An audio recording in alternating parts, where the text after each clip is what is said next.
Hey guys, it's Kevin again. This is going to be another musical movie review for you guys, and this movie I'm going to be reviewing this time around is probably my favorite TV movie of all time.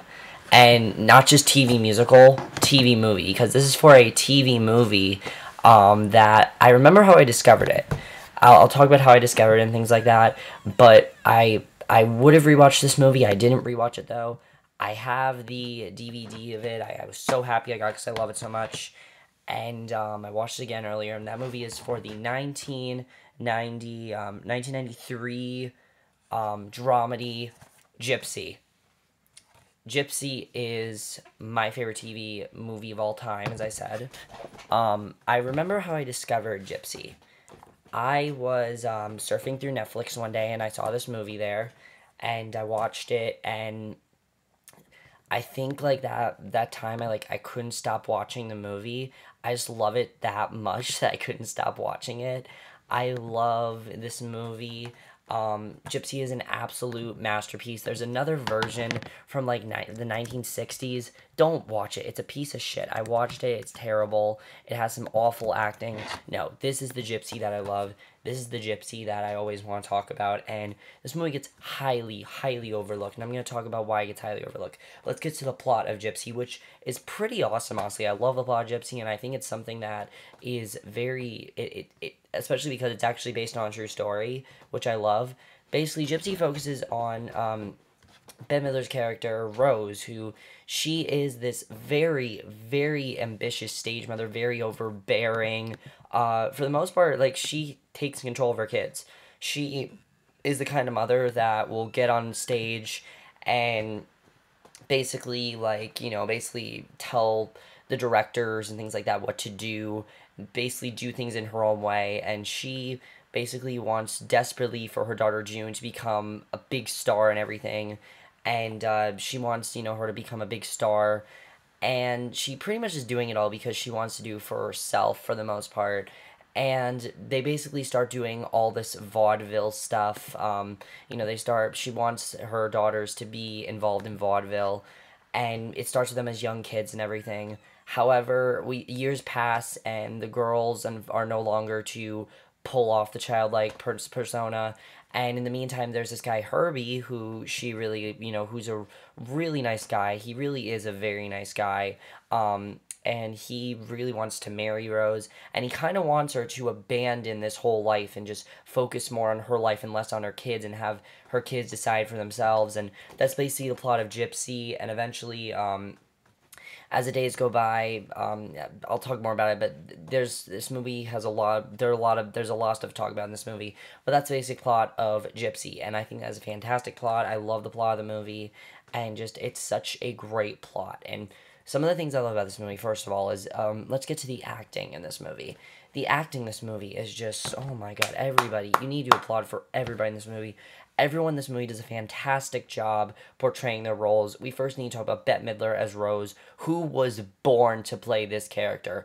I cannot think of any other person better than Bette Midler. I really couldn't. She was amazing in this role. A lot of people say she's very over the top and very annoying, but here's the thing. Rose wanted to be a star, and she was always into that, and she is kind of crazy. I mean, honestly, she's crazy. This woman is pretty crazy.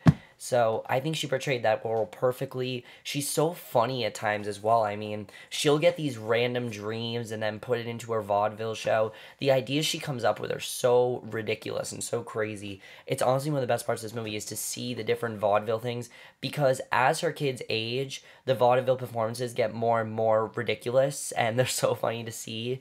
And I think she just did a fantastic job in this movie, stole the show from everyone. I believe she won, yes, she did. She won the Golden Globe for Best Actress, so good for her because she totally deserved it. And just, she was absolutely fantastic, and she was just fantastic in this movie. She portrayed her role perfectly, and I just thought she was just great. The other thing I loved about her character was just how her character, how much her character cared about her kids, and how much she wouldn't even let her daughters go. There's a scene where there's this talent agent that really is interested in her daughters, but the one condition that he has is for her to stay away. And she's like, oh no, that's not happening. We're going right back to vaudeville. She doesn't even want to accept the fact that vaudeville is dying. And it's very interesting to see how she portrayed that. I definitely thought she portrayed that in a very good way, and I loved her acting in the movie, and she was just fantastic. Cynthia Gibb as Louise, her other daughter. Eventually what ends up happening is that Louise becomes the main focus because Louise is overshadowed by her sister, and eventually her sister ends up leaving the vaudeville act. It's not a spoiler. It's in the first like hour of the movie. The movie is quite long, and I will get to that. But she is very, very good because one of the things I really like about her character is the second half of the movie takes place in a strip show, basically, because vaudeville was not a thing anymore. It became more about burlesque dancing, and Rose really doesn't want, Louise to do that. She doesn't think it's right for her. She doesn't think she should do burlesque dancing. She thinks that they're better, doing vaudeville and things like that. And one of the things I love about her character is that even though she always supported her mother. She always supported Rose. She always thought that Rose was a good person, but eventually she realizes that Rose is way too overbearing and doesn't let her kids decide what they really want to do. She doesn't let them have choices, and when Louise wants to and when Louise actually interested in the strip show, her mom is like, no, we're not doing this, I don't want you involved in this.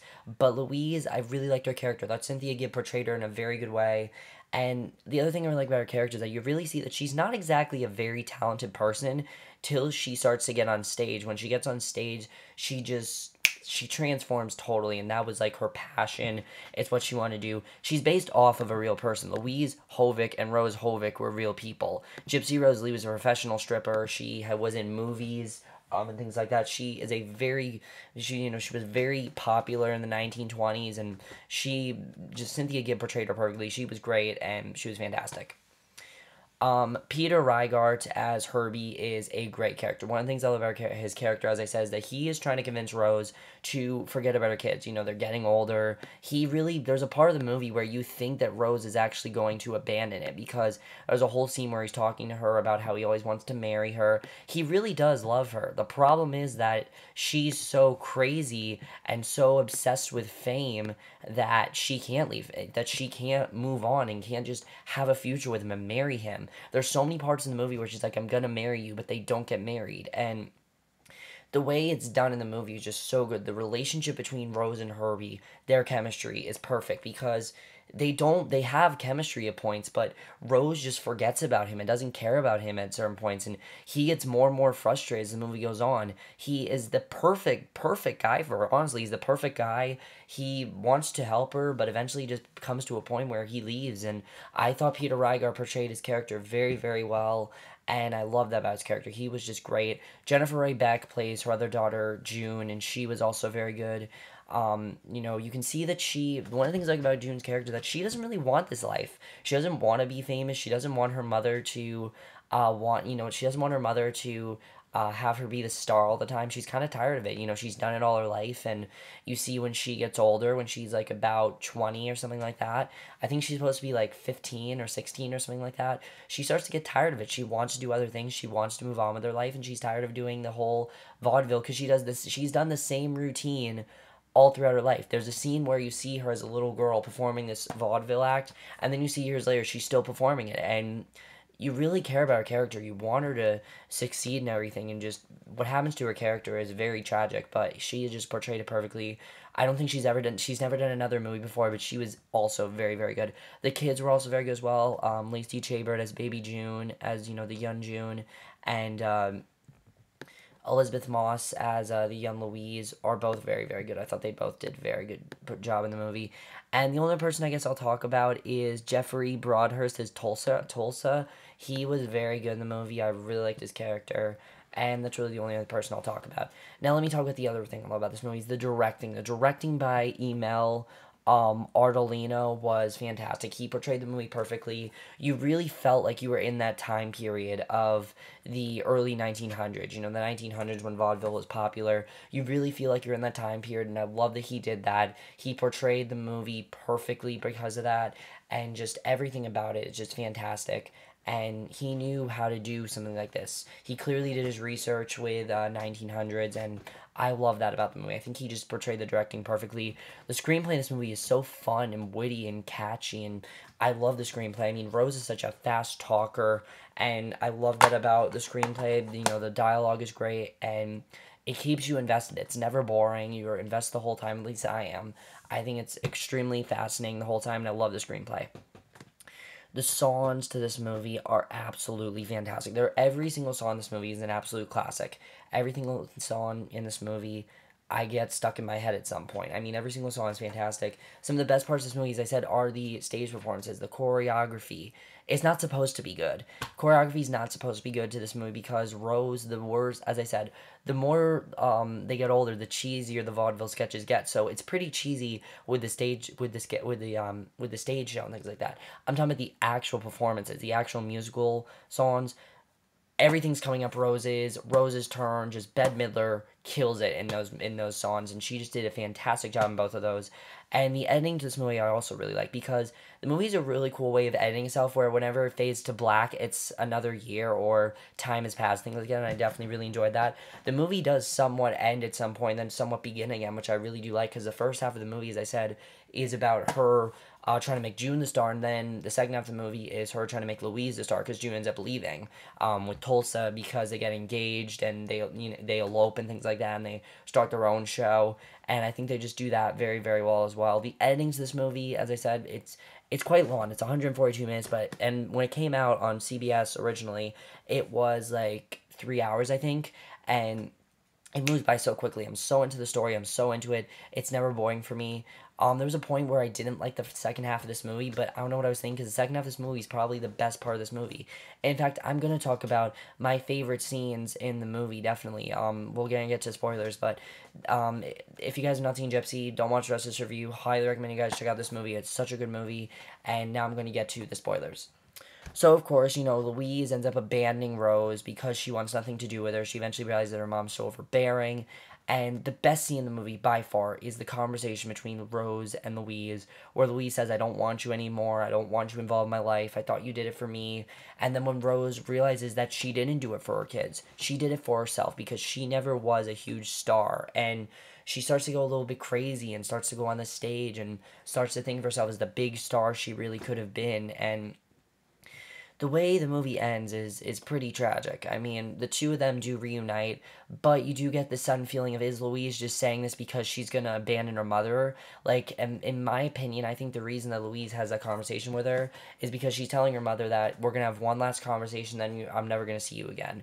Because it just seems like Louise is gonna abandon her at the end, and it's a very tragic ending. She loses Herbie, she loses tons of stuff in her life. Everything in her life that seems good, any opportunity she had, she loses, and it's very sad to see, but basically she did to herself, and I think they portray that very, very well in the movie, and I love the way that is handled. But overall, guys, I love Gypsy. It's such a fantastic movie. I love the way this movie is done. Everything about it is very good. As I said, it is very funny at times, but the more it goes on, the more dramatic it gets, and I really do love that. The other thing I really like about the movie that the 1960 version does, that this doesn't, that I like, the 1960 version is very theatrical, very Hollywoodized and kind of typical. It even has narrations in there. This movie does not do that. It just shows it. It's a good example of show not tell. I'd rather have it shown to me than have someone tell me about it, because I'd rather see what happens in their life. I don't want to have Rose narrate it. The 1963 version also got rid of a bunch of songs. This movie had everything. This movie is basically a straight adaptation of the musical, which I love. And you could say that it's not original, but I like that they did that, because I don't like the 1963 version at all. I think Rosalind Rush, I think her name is, she cannot sing for the life of her, and Bette Midler can sing very well. Nobody had to be, dubbed or anything, which I really love about the movie. Everyone was fantastic, and I think everyone just did a fantastic job. Highly recommend you check out Gypsy. It's such a great movie. Also, I forgot to say, this is by far Bette Midler's best performance. She never did anything better than this. And that's it for my review. Let me know what you guys think of this movie. Gypsy is a masterpiece, and I absolutely love it. But that is it for my review, Gypsy. Hope you guys enjoyed it. I am currently watching another movie, but honestly, I might just pop this in right now, because the more I talk about Gypsy, the more I want to watch it. I might just watch it right now. Highly recommend you guys check out Gypsy if you haven't already, and I'll see you guys in my next video, which will be for another musical review. So I'll see you guys for that. Okay, bye.